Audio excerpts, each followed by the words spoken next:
Alright, hi guys, this is Greg here. I'm Gary. And we are from M8, and today is actually the first episode of our property tips with us. So we're actually running through a topic that quite a lot of our clients have asked us about before. It's not something new, but we think that it's good to clarify some of the misconceptions as well as the potential reasons as to why people use this financial property concept. So Gary, what is it actually about?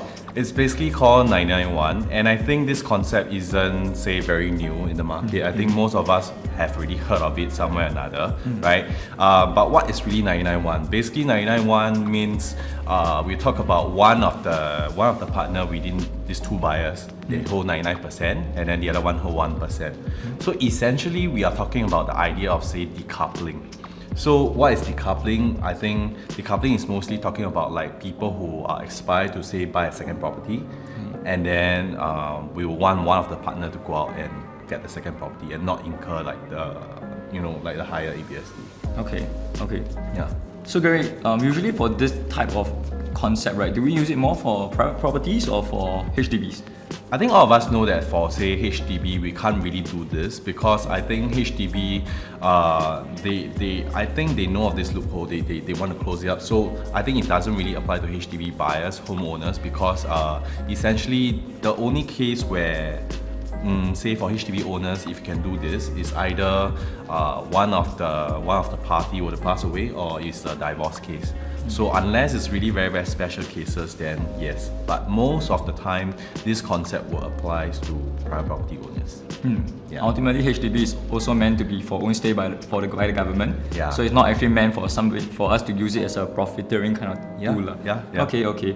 So Gary, maybe you can run us through a bit more, like for the 991 concept, right? How does it actually work?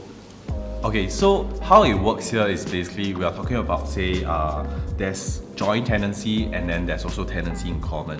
So what is joint tenancy? Joint tenancy meaning, like, let's say me and Greg, we are a couple going out to buy our first home, we own 50-50%. And then let's say tenancy in common, then we can have it like in division of shares. So say, for example, today we are going out to buy a house and then I decide maybe down the road I want to buy a second property. Then maybe Greg will decide to take up 99%, I'll take up 1%. So down the road, if, say, when I want to buy a second property, Greg can buy over my 1% share. So why is this actually a much better way than, say, we go into joint tenancy? Because down the road, when Greg will want to buy over my share, he will have to incur something called buyer's stamp duty, and this is what we all know.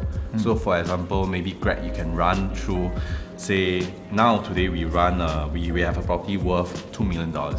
So if let's say if you are in a joint tenancy, how much will you have to pay though?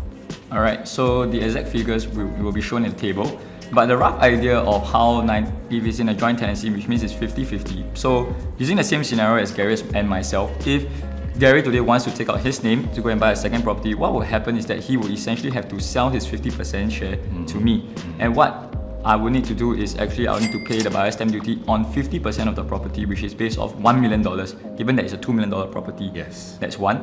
And number two is I will need to make sure that my current loan is, because it's based off two of our income. Now that my income is the one that's going to cover the entire property quantum, I need to make sure that I'm able to obtain the loan that is able to cover for this property, right? So that brings on to the last part of this whole video today, which actually some of the considerations that people usually don't get to really consider because this concept is not really widely applied by a lot of people on the market. Okay, so three main concerns that buyers actually have to take note of when it comes to 991. That's three. Yeah, that's three. Okay. Alright, so number one, we actually have to look, like what I mentioned, from the loan perspective. So previously, because Gary and myself, if we bought 991 and Gary wants to take out his 1% to buy a second property, what will happen is essentially my income will have to cover and be able to service the entire mortgage of the property.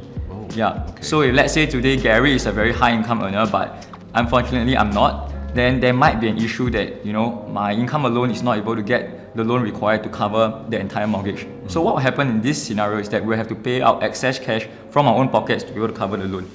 Yeah, that's number one. Number two, from a CPF perspective. So if let's say today Gary and I, we have bought this $2 million property and let's say we have held it for 10 years and now Gary's thinking of taking his name out. Yeah. Okay. So what's going to happen is, because if Gary has been using his CPF to service the mortgage, when he actually takes out his 1% on top of whatever remaining loan there is, we have to also return Gary's accrued interest along with the CPF that he has paid out to the property. So if and all this cannot be paid in using my CPF, so what will happen is that I actually have to pay out cash to be able to cover back into the CPF accrued interest. Because a lot of people are thinking, what happens, but I thought we were going to sell the property. You see, that's the thing. We are not actually selling the property. Gary is only selling his 1% share to me. Yeah. Which is why we have to cover the accrued interest for Gary's CPF. Yeah. And the last part is actually on the lawyer's fee. A lot of people don't realize that there's fees required, and also we have to hire valuers to come and value the property to give it a very updated value, because maybe when Gary and I bought the property, it was at $1 million 10 years ago, and right now it's worth $2 million. So this increase in valuation will also mean that the valuation on the buyer's stamp duty, the 1%, is actually on $2 million and not $1 million that we bought 10 years ago. For this lawyer fee, Greg, you mentioned it applies to both sides, right? It applies to both sides. So what would you mean? We have to hire both sides, like for yourself, even though this house is jointly owned by us, then we have to get our separate lawyers to do it, right? Yeah, that's correct. So these are some of the fees that, like buyer's stamp duty, and if let's say, assuming this property, we have only held it for less than 3 years, the seller's stamp duty.